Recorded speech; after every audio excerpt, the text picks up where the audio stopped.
I was basically born into the church. I was raised up with Christian parents, but the faith was more or less my parents rather than my own. So I was present, but my heart was not in the room really. I had anger issues and I had anxiety issues. Just my thoughts were really dark a lot of the times. A lot of the times I would kind of put on this front and fake me.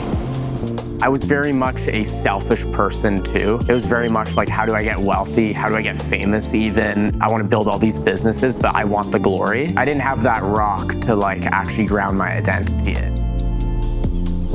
There was a season I went through. I was in a skiing accident. I broke both my right tibia and fibula. In other words, my shin just snapped. I also dealt with pneumonia that same week too. But despite all that, all that chaos, if you will, I was so filled with peace in that moment that it made me realize I need to lean entirely into God, because I was just so in love with Him in that place of darkness.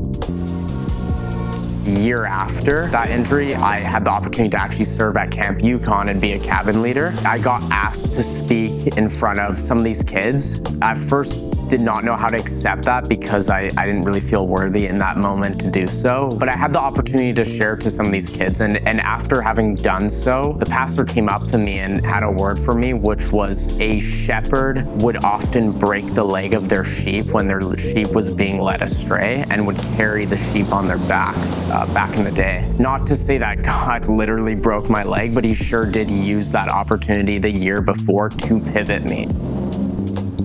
The love of Christ to me is something that is sacrificial, and that's what led me into wanting to serve. That's not only given me a joy, but also has given a joy onto other people. It's almost like this full circle moment where I was trying to find purpose in the wrong things in the wrong ways, but ultimately I actually ended up feeling so much better. I was in this mentality of doing things for myself to gain wealth, to gain fame even. But that's shifted in hey, I want to do this because I want to give it back to others. And it's the greatest joy to see others experience the love of Christ and be involved and be a vessel for His kingdom.